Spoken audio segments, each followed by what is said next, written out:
Hello everyone, welcome back to my channel. आज हम लोग क्लास 10th का फिज़िक्स का फर्स्ट चैप्टर स्टार्ट करने वाले हैं, यानी आपके बुक के अकॉर्डिंग चैप्टर 12 इलेक्ट्रिसिटी। ठीक है, फिज़िक्स का अभी तक हम लोग ने एक भी चैप्टर नहीं स्टार्ट किया था, इसलिए हम फिज़िक्स स्टार्ट कर रहे हैं। ये भी चैप्टर इजी है, आपकी डेली लाइफ से कनेक्टेड है। इलेक्ट्रिसिटी कैसे जनरेट होती, कैसे फ्लो की जाती है, यही पूरी चीज़ें हमें इस चैप्टर में पढ़ना है। कुछ इम्पॉर्टेंट चीज़ें आएंगी, जैसे ओम्स लॉ है, बहुत इम्पॉर्टेंट है, पूरे टाइम आपका यूज़ होने वाला है 10th क्लास में, 11th क्लास में, 12th क्लास में एंड ग्रेजुएशन में भी इनफैक्ट। तो प्लीज़ वीडियो को ध्यान से देखिएगा। तो बिना टाइम वेस्ट किए let's get started. Chapter 12 electricity. अब देखो, हमारी सोसाइटी में और हमारे घरों में इलेक्ट्रिसिटी की क्या इम्पोर्टेंस है ये तो हम लोग जानते हैं। जब कभी पावर कट होता है या किसी वजह से इलेक्ट्रिसिटी चली जाती तो हमें कितनी दिक्कतें होती हैं, ये तो कोई बताने वाली बातें नहीं है। और इलेक्ट्रिसिटी हर जगह हम लोग यूज़ करते हैं, चाहे घर की बात हो, स्कूल की बात हो, हॉस्पिटल की बात हो, इंडस्ट्रीज़ की बात हो, या कहीं पे भी कोई शॉप पे गए हम लोग सामान लेने, कुछ भी करने, तो वहाँ हम लोग को इलेक्ट्रिसिटी चाहिए ही होती है।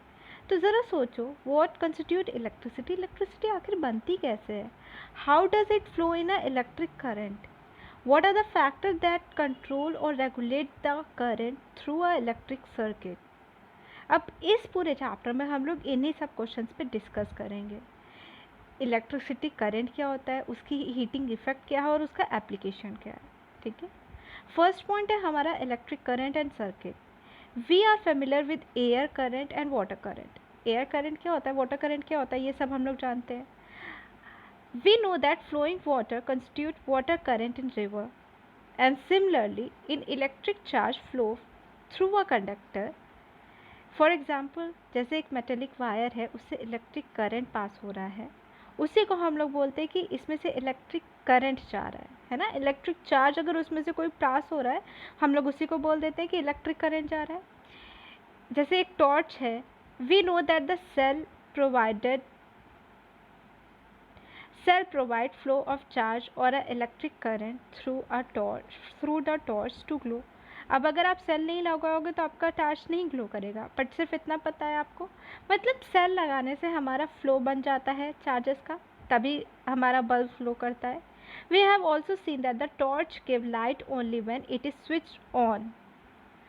तो स्विच क्या काम करता है इलेक्ट्रिसिटी में, स्विच की ज़रूरत क्या है। तो स्विच हमारा जो है एक लिंक होता है सेल और बल्ब के बीच में। जैसे एक टॉर्च है, आपने उसमें सेल लगा दिया, फिर भी बल्ब जलेगा नहीं जब तक आप स्विच ऑन नहीं करोगे। तो स्विच मतलब एक लिंक है, एक ब्रिज टाइप का है, एक पॉइंट है जो कनेक्ट कर रहा है आपके बल्ब को और सेल को, यही मतलब हुआ। A continuous and close path of electric current is called an electric circuit. Continuous और close path.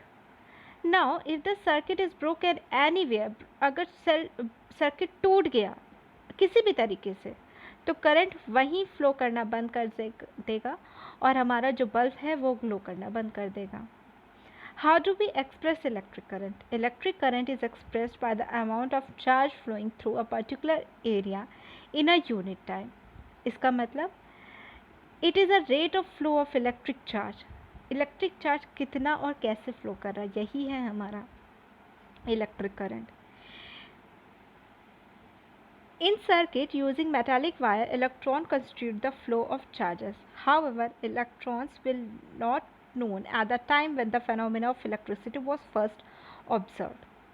So, electric current was considered to be the flow of positive charge, and direction of flow of positive charge was taken as a direction of electric current।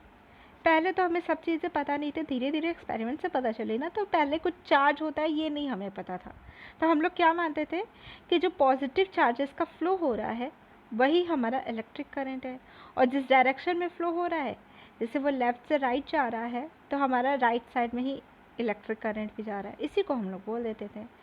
Conventionally in a circuit the direction of electric current is taken as a positive through the direction of flow of electron which is negative charge।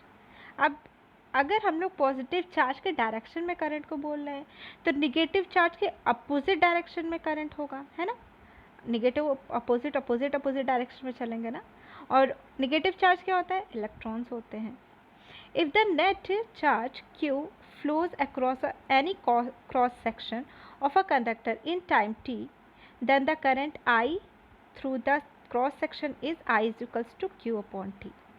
अब SI unit electric charge की क्या होती है, coulomb, जो approximately आपकी 6 × 10⁻18 electrons के बराबर होती है। The electric current is expressed by the unit called ampere. Current को हम लोग एम्पेयर से रिप्रेजेंट करते हैं, जो एक फ्रेंच साइंटिस्ट के नाम पे रखा गया था, Andre Marie Ampere. 1 ampere constitute by the flow of 1 coulomb of charge per second, that is 1 A is equals to 1 C upon 1 second. Small quantity of current are expressed in milliampere or in microampere. Instrument जो आपका electric current को measure करता है उसको ammeter बोला जाता है, जो हमेशा हम लोग अपने सर्किट में सीरीज़ में कनेक्ट करते हैं। दो कॉम्बिनेशन होता है, सीरीज़ और पैरेलल, हमेशा सीरीज़ में कनेक्ट करते हैं, जैसे फिगर 12.1 में दिखाया गया है। एक करंट को और सर्किट को कनेक्ट किया गया है, जिसमें एक इलेक्ट्रिक बल्ब है, सेल है, एमीटर है, प्लग की है, सब चीज़ें, और इसने शो किया है। Now the electric current flows in the circuit from the positive terminal of the cell to the negative terminal of the cell through the bulb and the ammeter.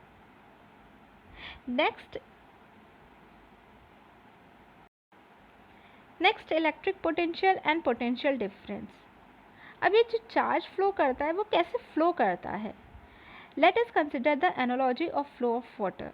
Charge do not flow in copper wire by themselves. खुद से नहीं flow करने लगता है, जैसे पानी flow कर रहा है ऐसे नहीं फ्लो करता। If one end of the tube is connected to a tank of water kept at higher level such that there is a pressure difference between the two ends of the tube, water flows out of the other end of the tube. अब पानी भी तो ऐसे नहीं flow करता है ना। अगर आप एक एंड को किसी ऐसी जगह रखो जहाँ से दोनों एंड में प्रेशर डिफरेंस बने, तभी ज़्यादा प्रेशर की तरफ से कम प्रेशर की तरफ जाएगा पानी। For flow of charge in conducting metallic wire, the gravity of course has no role to play. Gravity का कोई रोल नहीं होता है। Electron flow only if there difference of electric pressure, जिसे हम पोटेंशियल डिफरेंस कहते हैं। द डिफरेंस ऑफ पोटेंशियल में be produce by battery, battery भी प्रोड्यूस कर सकती है, कंसिस्टिंग ऑफ वन और more electric cells. The chemical action within a cell generates the potential difference across the terminal of the cell, even when no current is drawn from it. When the cell is connected to a connecting circuit element, the potential difference sets the charge in motion in the conductor and produce a electric current. जब भी आप एक cell को circuit में connect करोगे तो एक potential difference generate हो जाएगा, जिसकी वजह से हमारा इलेक्ट्रिक करंट ज़्यादा से कम की तरफ भागने लगता है। In order to maintain the current in a given electric circuit, the cell has to extend its chemical energy stored in it. We define the electric potential between the 2 points in a electric circuit carrying some current as a work done to move a unit charge from one point to the other. इसका मतलब potential difference between the 2 points is equals to work done upon charge. SI unit क्या होगी, volt हो जाएगी, जो एक दूसरे scientist के नाम पे, इटालियन फिजिशियंस के नाम पे रखा था, एलेजांड्रो volt. 1 volt is the potential difference between the 2 points in a circuit carrying conductor when 1 joule of work is done to move a charge of 1 coulomb from one point to other. 1 joule काम हुआ है 1 coulomb charge को इधर से उधर करने में, तब उसको क्या बोला जाएगा, 1 वोल्ट का हमने पोटेंशियल डिफरेंस था। ठीक है, the potential difference is measured by the means of instrument, क्या बोला जाता है, वोल्ट मीटर, जिसको हमेशा पैरेलल में कनेक्ट किया जाता है। ठीक है, हम एम मीटर को सीरीज में कनेक्ट कर रहे थे, वोल्ट मीटर को हम लोग पैरेलल में कनेक्ट करते हैं। Next, circuit diagram. देखो अब हमने सर्किट बनाना समझ लिया कि कैसे सर्किट बनता है, इलेक्ट्रिक सर्किट के बारे में। उसके अंदर एक सेल होता है जिसको बैटरी भी बोल सकते हैं, प्लग की होती है, इलेक्ट्रिक कंपोनेंट्स होते हैं, कनेक्टिंग वायर्स होते हैं, ये सब चीज़ें होती हैं। तब इसका एक सिस्टमैटिक डायग्राम भी होता है जो हमें ये बताता है कि हमें कैसी सारी चीज़ों को अरेंज करना है। अब पूरी पूरी चीज़ को हम रियल में तो बना नहीं सकते, तो हर चीज़ को किसी सिंबल के फॉर्म में रिप्रेजेंट करते हैं, ठीक है। Conventionally symbol use to represent some of the most commonly use electric components are given in table 12.1। अब जैसे देखो कुछ सिंबल्स इन्होंने बता दिए, इलेक्ट्रिक सेल का सिंबल देखो इन्होंने क्या दिखाया है। उसी तरह हमें बैटरी या कॉम्बिनेशन ऑफ सेल दिखाना हो तो इसी से एक सेल को 2-3 बार हमने ड्रॉ कर दिया है, वो कॉम्बिनेशन ऑफ सेल बोल दो या उसको बैटरी बोल दो। प्लग की या स्विच को हम ऐसे दिखाते हैं, जब ओपन हो और क्लोज हो तो बीच में एक बिंदी। जहाँ वायर जॉइंट होता है उसको ऐसे दिखाते हैं। वायर क्रॉसिंग विदाउट जॉइनिंग ऐसे दिखाया जाता है। Electric bulb, a resistor of resistance, R variable resistors और रियोस्टेट, एमीटर, वोल्टमीटर, सबको ऐसे रिप्रेजेंट किया जाता है।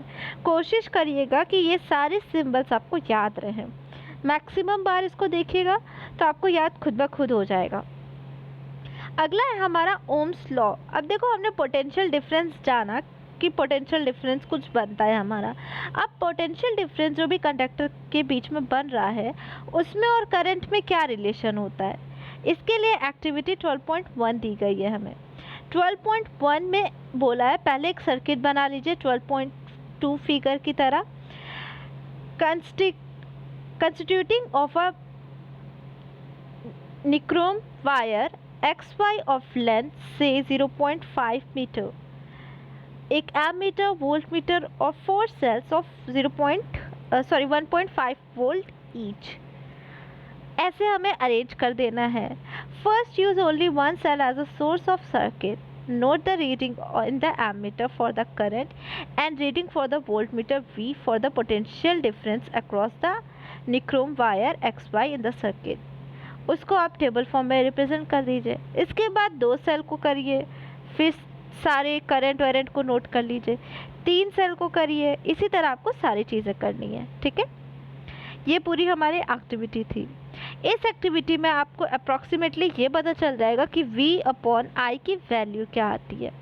दस the graph of V/I is a straight line, एकदम स्ट्रेट लाइन आता है जो ओरिजिन से पास होता है, ग्राफ का जो ओरिजिन है, जैसे हमें फिगर 12.3 में दिखाया गया है। यानी कि कह सकते हैं V/I एक कांस्टेंट रेशियो आता है। In 1827, a German physician Georg Siemens Ohm found out the relation between the current I flowing in metallic wire and the potential difference across its terminal, ठीक है। Potential difference V across the end of a given metallic wire in electric circuit, एक electric circuit में जो आपको एक metallic wire दिया गया है उसके दोनों एंड पे जितना भी पोटेंशियल डिफरेंस लग रहा है वो डायरेक्टली प्रोपोर्शनल होता है कि उसमें कितना करंट फ्लो हो रहा है। जब टेम्परेचर सेम हो, टेम्परेचर में कोई अंतर ना हो, यानी कि हम बोल सकते हैं V is directly proportional to I, V हमारा पोटेंशियल डिफरेंस, I करंट, यानी कि V/I बराबर कांस्टेंट, कांस्टेंट को हम R से बोल देते हैं तो V is equals to IR हो गया। R जो है वो कांस्टेंट है मेटालिक वायर का एक गिवन टेम्परेचर पे। इस कांस्टेंट को R को हम लोग बोल देते हैं resistance. It is a property of conductor to resist the flowing of charge through them, कितना उसमें चार्ज फ्लो कर रहा है। इसकी SI यूनिट क्या होती है, ओम, जिसको हम लोग ग्रीक लेटर ऐसे रिप्रेजेंट करते हैं, ओम से रिप्रेजेंट करते हैं। तो ओम लॉ के अकॉर्डिंग हो जाता है R is equals to V/I। जब हमारा पोटेंशियल डिफरेंस कंडक्टर के बीच में जो एंड है उनके बीच में जो पोटेंशियल डिफरेंस बन रहा है वो 1 वोल्ट है और करंट भी 1 एम्पेयर फ्लो कर रहा है, तो हमारा रेजिस्टेंस क्या हो जाएगा, 1 ohm is equals to 1 volt upon 1 ampere. अब या तो हम ये भी बोल सकते हैं I is equals to V/R, तो हम इस इक्वेशन से बोल सकते हैं कि current through a resistor is inversely proportional to its resistance. Inversely proportional होगा मतलब जितना ज़्यादा रेजिस्टेंस उतना कम करंट फ्लो करेगा, और जितना कम रेजिस्टेंस उतना ज़्यादा करंट फ्लो करेगा। If the resistance is double the current gets halved. In many practical cases, it is necessary to increase or decrease the current in the electric circuit. अब जैसे भी हमें करंट की ज़रूरत होगी, ज़्यादा की ज़रूरत है तो हम रेजिस्टेंस कम रखेंगे, और कम की ज़रूरत है तो हम रेजिस्टेंस ज़्यादा रखेंगे। A component use to regulate current without changing the voltage source is called variable resistance. अब मान लीजिए आपको करंट को चेंज करना है पर आपने वोल्टेज सोर्स नहीं बदलना चाहते हो, तो ऐसा कोई कंपोनेंट बना लें तो उसको बोला जाता है वेरिएबल रेजिस्टेंस।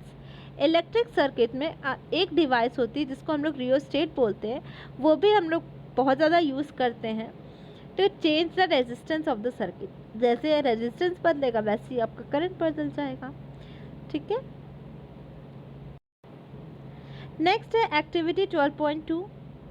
आपने वायर लिया, निक्रोम वायर।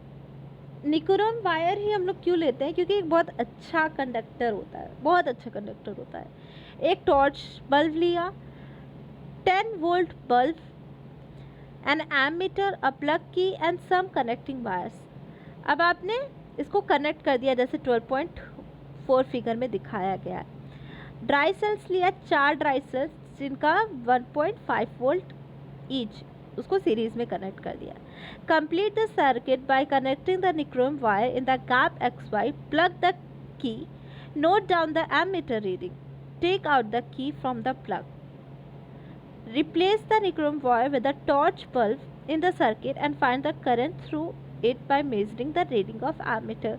मेज़र करके आप आराम से बता सकते हो कि अब कितना करंट फ्लो हो रहा है।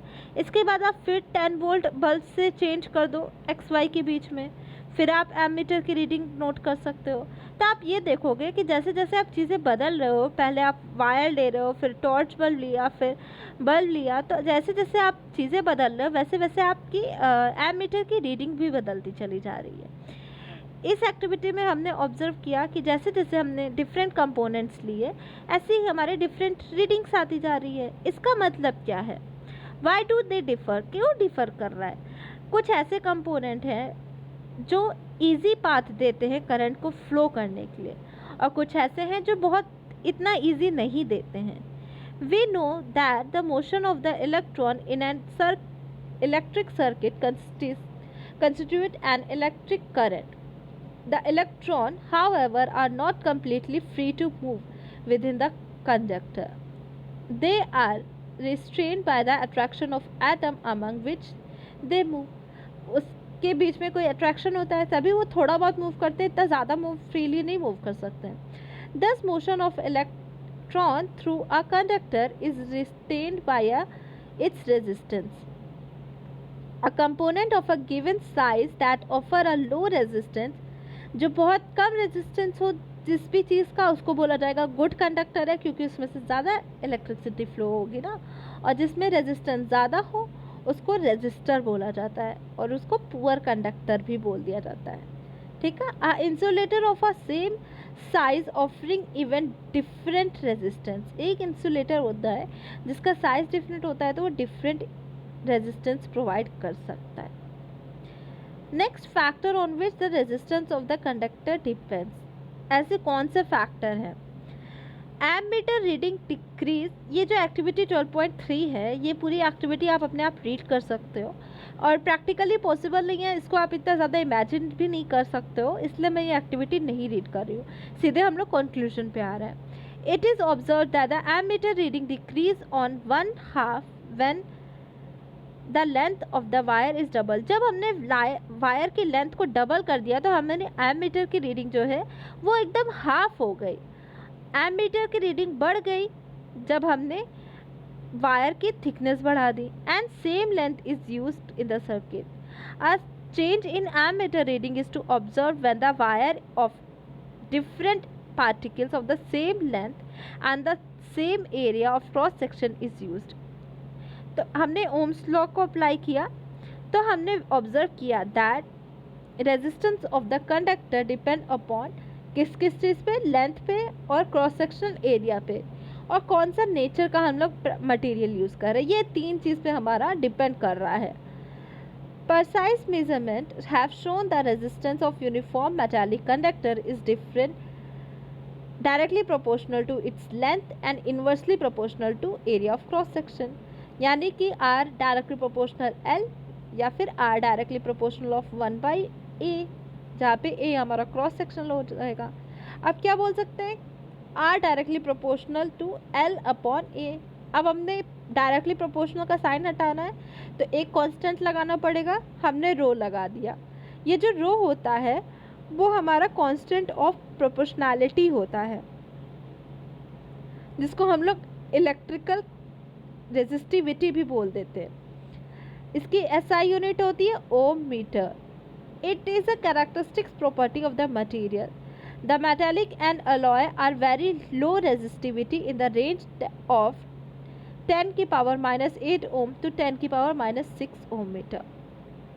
और वही गुड कंडक्टर हो, जैसे क्योंकि ये गुड कंडक्टर है तो इनकी रेजिस्टिविटी किस रेंज में होगी, 10 पॉइंट माइनस ओम 10 पॉइंट -8 ओम मीटर से लेके 10 पॉइंट -6 ओम मीटर तक.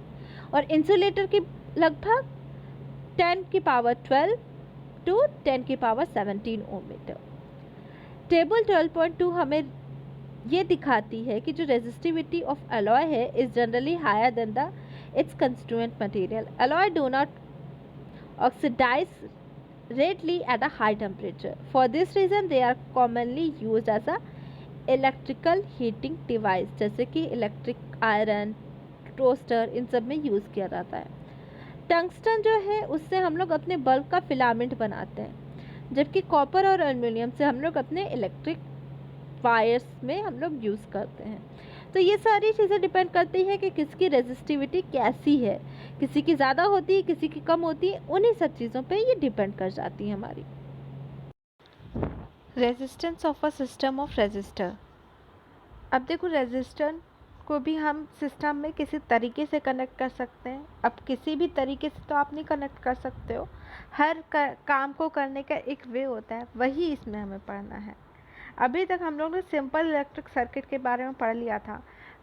इलेक्ट्रिक सर्किट है, उसमें कंडक्टर होगा, उसमें से इलेक्ट्रिसिटी पास हो रही है. अब हम ये भी समझ गए कि करंट किस चीज़ पे डिपेंड करता है, कि जो कंडक्टर है उसमें रेजिस्टेंस कितना है. जितना ज़्यादा रेजिस्टेंस उतना कम करंट फ्लो करेगा, जितना कम रेजिस्टेंस उतना ज़्यादा करंट फ्लो करेगा. अच्छा, तो हमारे जो इलेक्ट्रिक अप्लायंसेस होते हैं, किसी में कम करंट की ज़रूरत होती है और किसी में ज़्यादा. तो यानी उसमें हम लोग रेजिस्टेंस का ही खेल खेलते होंगे. जिसमें ज़्यादा चाहिए होता होगा उसमें हम लोग कम रेजिस्टेंस वाला चीज़ लगाते होंगे, और जिसमें कम हमें करंट चाहिए उसमें ज़्यादा रेजिस्टेंस वाला लगा देते होंगे. ऐसे ही करते होंगे ना. We now therefore intend to see how Ohm's law can be applied to the combination of resistance. देखो, दो मेथड होते हैं कनेक्ट करने के लिए. Figure 12.6 shows an electric current in which three resistors having resistance R1, R2 and R3 are joined end to end. Here the resistance are said to be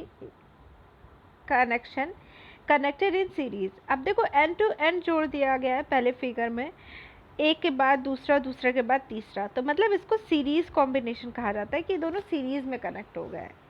ठीक है. Next हमारा कॉम्बिनेशन बनता है जब फिगर 12.7 की तरह जोड़ा जाए कि एक के नीचे दूसरा, दूसरे के नीचे तीसरा. तो ये हमारा पैरेलल कॉम्बिनेशन होता है. ठीक है. अब एक्चुअल में दोनों में डिफरेंस देखो क्या होता है.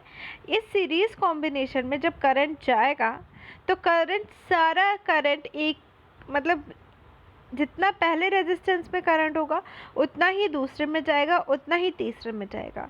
बट ये जो पैरेलल वाला कॉम्बिनेशन होगा तो उसमें थोड़ा करंट ऊपर चला जाएगा, थोड़ा बीच में, थोड़ा नीचे, ऐसे डिस्ट्रीब्यूट हो गया करंट, टुकड़े में टूट गया करंट. ऐसे चलता है काम. फर्स्ट पॉइंट है इसमें हमारा रेजिस्टेंस इन सीरीज. अब इसमें देखते हैं हम लोग कैसे कनेक्शन होता है. What happen to the value of current when a number of resistors are connected in series in a circuit. What would be the air equivalent resistance. Let us try to understand with the help of following activity. ये activity दी है, ये activity हम नहीं read कर रहे हैं, आप लोग खुद से रीड कर सकते हो। नेक्स्ट आगे आओ, इससे हमारा कंक्लूजन क्या निकलता है, value of current and in the ammeter is the same, एकदम सेम करंट जा रहा होगा आगे पीछे दोनों तरफ, independent of its position in the electric circuit. This means series combination of resistance, the current is same in every part of the circuit and the same current through each resistor. एक ही current जितना पहले में गया उतना ही दूसरे में जाएगा, उतना ही तीसरे में जाएगा, यही सेम करंट जाएगा। Potential difference V is equal to the sum of potential difference V1 plus V2 plus V3। इसमें हमें ये पता चलेगा कि तीनों रेजिस्टेंस के पास पोटेंशियल डिफरेंस अलग अलग है, तो यानी अगर टोटल का निकालना है तो V1 plus V2 plus V3 करना पड़ेगा। That is the total potential difference across the combination of resistance in series is equal to sum of potential difference across the individual resistor। अच्छा, अब हमने लिख दिया और जैसा सर्किट में दिखा रहा है 12.8 में करंट मान लो I जा रहा है, तो हर एक सर्किट रेजिस्टेंस में, हर एक रेजिस्टर में I करंट ही जा रहा होगा। It is possible to replace the three resistors joining in series by equivalent single resistor of resistance R such that potential difference V across it। अब देखो पोटेंशियल डिफरेंस भी सबका सम है, रेजिस्टेंस भी सीरीज में कनेक्टेड है, तो हम ऐसा बोल सकते हैं ना कि मतलब इसको कह सकते हैं कि ये सिंगल एक रजिस्टर है जिसका पोटेंशियल डिफरेंस V है, ऐसा हम कह सकते हैं। और करंट I है, क्योंकि करंट I सब में है, तो ओम्स लॉ हो जाएगा हमारा। ओम्स लॉ क्या है, V is equals to IR, और हम जानते हैं V1 के लिए क्या हो जाएगा, I इंटू R1, क्योंकि I तो सेम है और R1 रेजिस्टेंस सबका अलग अलग है। V2 हो जाएगा I इंटू R2 और V3 हो जाएगा I इंटू R3। फाइनली हमारा क्या हो गया, ओम्स लॉ में V वाले फॉर्मूले में अगर हमने रखा V is equals to V1 plus V2 plus V3 में IR is equals to IR1 plus IR2 plus IR3। अब दोनों तरफ से I कट जाएगा, कैंसिल आउट हो जाएगा। हमारा क्या कंक्लूजन निकलेगा कि जो several resistors are connected in series, the resistance of combination are equals to the sum of their individual resistance R1, R2, R3 and thus greater than the individual resistance।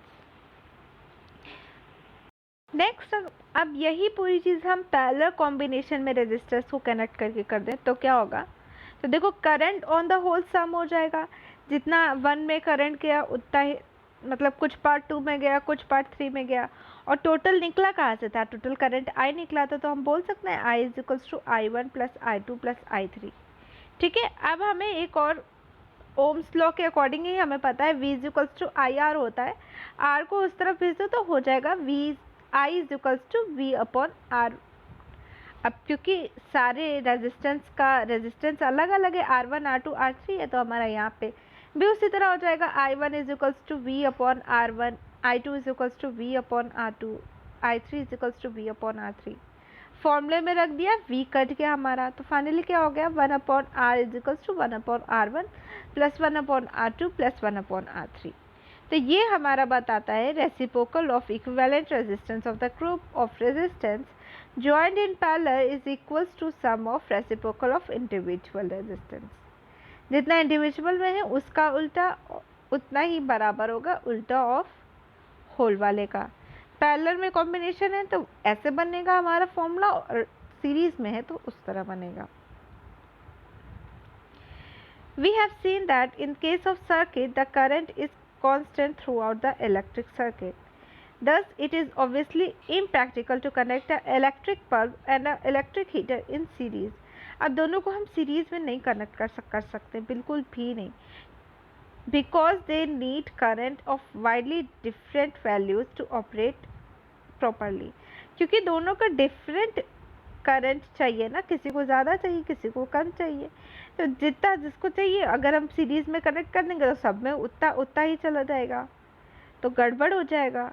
Another major disadvantage of the series circuit is that one component faults, the circuit is broken, none of the component work. अब मान लो पहला component हमारा टूट गया किसी वजह से, वो काम नहीं करेगा तो बाकी सारे भी हमारे ख़राब हो जाएंगे, आगे करंट ही नहीं जाएगा तो आगे के कोई भी इंस्ट्रूमेंट काम नहीं करेगा. तो ये दो ड्रॉबैक्स है हमारे सीरीज़ कॉम्बिनेशन के. If you have used fairy lights to decorate building on festivals, on marriage celebration, you might have seen the electricians spending a lot of time in troubling, locating and replacing the dead bulbs. Each has to be tested to find out which are refused or gone. On other hand, पहला combination में ऐसा कुछ नहीं होगा. हर एक के पास अपना अपना करंट है, वो अपना अपना जाएगा. The total resistance in parallel circuit is decreased as per equation 12.18. This is helpful for particularly which each gadget has different resistance and require different amount to operate properly. ये था पूरा सीरीज और parallel combination का चीज़ें. Heating effect of electrical circuit. अब देखो हम लोग जानते हैं कि कोई भी इलेक्ट्रिकल सामान होता है उसको अगर कुछ टाइम के लिए ऑन कर देते हैं तो थोड़ी देर बाद हीट हो जाता है, उसमें थोड़ी सी गर्मी आ जाती है ना. बैटरी और cell is a source of electrical energy. Battery और सेल नहीं होगा तो आपकी इलेक्ट्रिकल एनर्जी का कोई सोर्स नहीं होगा, इलेक्ट्रिकल एनर्जी नहीं आएगी. The chemical reaction within the cell generate the potential difference between its two terminal that set the electron in motion to flow the current through a resistor or a system of resistor connected to a battery. We have also seen in section 12.2 that to maintain the current, the source has to keep expending its energy. जो source होता है उसको हमेशा अपनी energy खर्च करनी पड़ती है ताकि हमारा इलेक्ट्रिकल सर्किट चलता रहे. तो ये एनर्जी फाइनली जाती कहाँ है? A part of source of energy is maintaining the current may be consumed into useful work. कोई भी यूज़फुल वर्क में जहाँ पे हम लोग करंट फ्लो करवा रहे हैं वहाँ पे कोई भी काम करवाने में हमारी एनर्जी चली जाती है. और जो rest of source of energy बची वो may be expended in heat to raise the temperature of the gadget. अब जो बाकी एनर्जी बची वो उसका टेम्परेचर हाई करने में चली जाती है. We often observe this in everyday life. जैसे कि एक इलेक्ट्रिक फ़ैन है वो गर्म हो जाता है अगर वो उसको कुछ टाइम के लिए आप ऑन कर दीजिए तो. या फिर electrical circuit is purely resistive, that is a configuration of resistor may be connected to a battery. The source energy continuously get dispatched entirely in form of heat. इसे क्या बोला जाता है? इसी को बोला जाता है heating effect of electric current. This effect is utilised in device such as electrical heater और इलेक्ट्रिकल आयरन. तभी तो हम लोग इलेक्ट्रिकल हीटर और इलेक्ट्रिक आयरन में उसका गर्मी ही तो यूज़ करते हैं, उसकी हीट ही तो यूज़ करते हैं. अब इसकी भी कुछ इक्वेशन होंगी तो उसको देख लेते हैं. मान लो अगर आपका जो सर्किट है उसमें आई करंट फ्लो कर रहा है, ठीक है, आई से हमने उसको रिप्रेजेंट कर दिया है और उसका रेजिस्टेंस है आर, पोटेंशियल डिफरेंस है वी और टी टाइम ले रहा है क्यू चार्ज को फ्लो करवाने में. तो work done in moving the charge Q through a potential difference V is कितना वर्क डन होगा? जितना चार्ज फ्लो कर रहा है और जितना पोटेंशियल डिफरेंस है उसी का प्रोडक्ट वी क्यू हो जाएगा. तो source of energy must apply energy equal to V Q in T time. T time में इतना सोर्स लगा है, इतना एनर्जी लगा है. Hence the power input to the circuit by the source is P is equals to V Q upon T. और Q upon T क्या होता है हमारा? यही होता है आई. तो हमारा फाइनली क्या हो गया? P is equals to V into I. और the energy supply to the circuit by the source in time t is P into T या फिर V into I into T. मतलब कि this energy get dispatched in the resistor as heater के form में निकलेगी. Thus, for a steady current, the amount of heat produced in time t is H is equals to V into I into T. अब अगर हम इसी में Ohm's law लगा दें और V is equals to I R, V की जगह हम आई आर लिखते हैं तो फाइनली हमारा क्या हो जाएगा, H is equals to I square R T. ये हमारा होता है Joule's law of heating. This implies the heat produced in the resistor is directly proportional to square of current for a given resistor or directly proportional to resistance for the circuit, और तीसरा directly proportional to time for which the current flows through the resistor. In practical situation, जो हमारी daily की practical situation है, when electric appliances is connected to a known voltage source is used after calculating the current through it using the relation I is equals to V upon R. ठीक है। Next, practical application of heating effect of electric current. The generation of heat is a conductor is an inevitable consequences of electric current. In many cases, बहुत सारे cases में it is unadvisable as it convert useful electrical energy into heat. बहुत ज़्यादा क्या होता है कि कभी कभी हमारी यूज़फुल इलेक्ट्रिकल एनर्जी को भी हीट में कन्वर्ट कर देती है। Electric circuit the avoidable heating can increase the temperature of the component and alter their property. अब अगर आपको हीट इतनी नहीं चाहिए तो भी हीट जनरेट हो रही है तो आपका जो चीज़ है, जो कंपोनेंट है, उसका हीट बढ़ेगा और उसकी प्रॉपर्टी बदल जाएगी। The electric laundry iron, electric toaster, electric oven, electric kettle, electric heater are some of the familiar devices based on Joule's heating. ये सारे इसी पे काम करते हैं, हमारे Joule's heating पे। The electric heating is also used to produce light as in an electric bulb. Here the filament must retain as much of heat generated as possible so that it gets में very hot and emit light.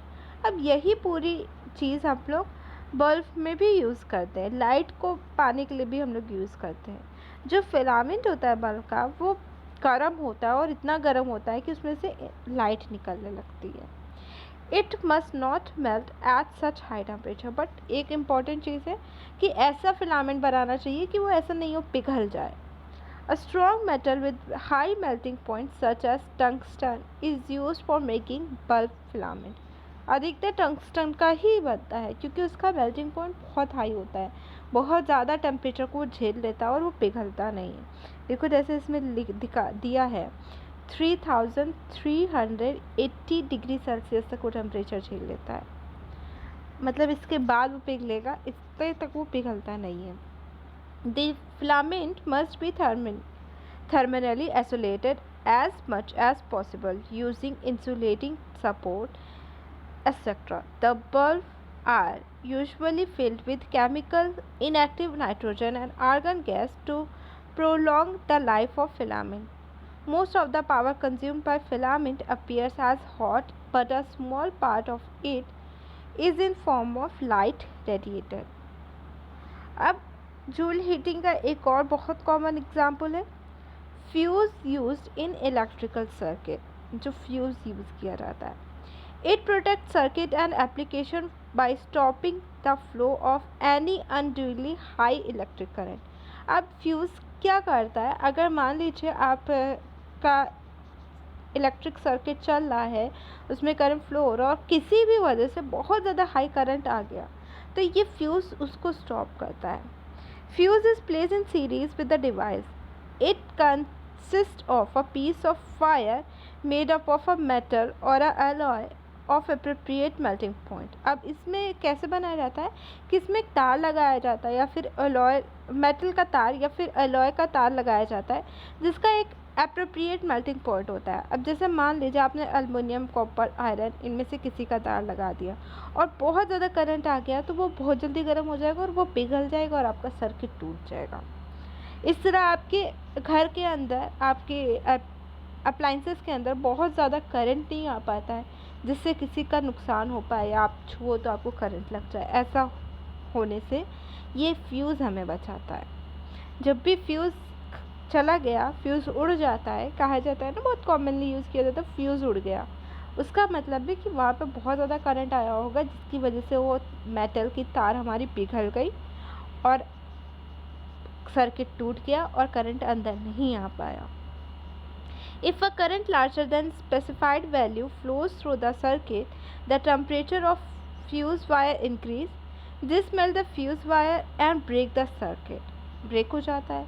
The fuse wire is usually encased in the catechase of procline or similar material with a metal end. The fuse used for domestic purpose are rated as 1A, 2A, 3A, 5A, 10A. ऐसे ही होता है. For an electric iron which consumes 1 kilowatt electric power when operated at 220 volt, a current of 1000 upon 220 A, that is 4.54 ampere, will flow in the circuit.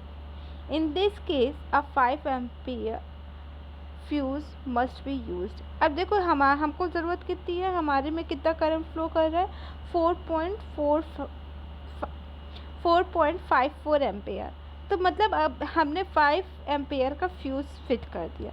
अब अगर किसी भी वजह से 5 ampere से ज़्यादा करंट फ्लो हो गया हमारे सर्किट में, तो ये फ्यूज़ अपने आप उड़ जाएगा, मेल्ट हो जाएगा, तो हमारा सर्किट टूट जाएगा। सर्किट टूट जाएगा तो करंट आगे नहीं आ पाएगी।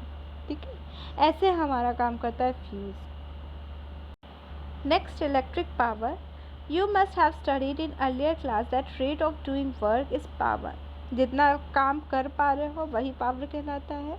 इसको कंजप्शन ऑफ पावर भी बोल सकते हैं, rate of consumption of energy, कितनी एनर्जी आप यूज़ कर पा रहे हो उसका rate. Equation 12.21 gives the rate of eight which electric energy is dissipated or consumed in a electric circuit. इसको क्या बोला जाता है, इलेक्ट्रिक पावर।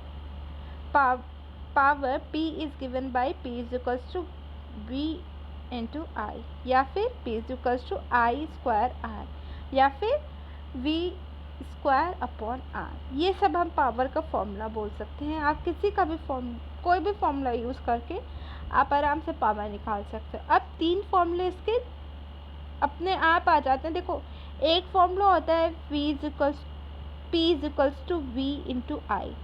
अब हमने इसमें जूल्स लॉ ऐड किया और V की जगह IR रख दिया तो हमारा फॉर्मूला बन गया I स्क्वायर R। अब हमने I की जगह V के टर्म्स में रख दिया तो हो जाता है V स्क्वायर अपॉन R। जैसे भी हमें क्वेश्चन में दिया होगा हम उस अकॉर्डिंग रख लेंगे। अब अगर हमें V और I दिया है तो हम पहला फॉर्मूला यूज़ कर लेंगे, I और R दिया है तो हम I स्क्वायर R वाला यूज़ कर लेंगे, और V और R दिया है तो हम ये थर्ड वाला यूज़ कर लेंगे। SI यूनिट क्या होती है, वॉट होती है। It is a power consumed by device that carry 1 ampere of current when operated at a potential difference of 1 volt, यानी 1 watt is equals to 1 volt into 1 ampere. The unit watt is very small, और actual practice में हम लोग what नहीं, हम लोग kilo watt use करते हैं जो 1000 वॉट के बराबर होता है। Since electric energy is the product of power and time, the unit of electric energy is therefore kilowatt hours. 1 watt hour is the energy consumed when 1 kilowatt of power is used for 1 hour. 1 घंटा जब इतना use करोगे तब हमारी 1 watt hour energy use होगी। The commercial and unit of electric energy is kilowatt hour. अब kilowatt hour is equals to 1000 what into 3600 seconds, यानी इसको बोल सकते हैं 3.6 इंटू 10⁻6 जूल। तो ये था हमारा पूरा चैप्टर। आई होप चैप्टर अच्छे से समझ में आ गया होगा। अगर आपको वीडियो मेरी पसंद आ रही हो तो प्लीज़ मेरी वीडियो को लाइक करें, अपने फ्रेंड्स के साथ शेयर करें और मेरे चैनल को सब्सक्राइब करें। अगर आपको कोई भी सजेशन हो तो प्लीज़ कमेंट सेक्शन में मुझे कमेंट करके बताएं। मैं नेक्स्ट वीडियो में कोशिश करूँगी कि आपकी इस सजेशन को फुलफ़िल कर पाऊँ। Thank you for watching.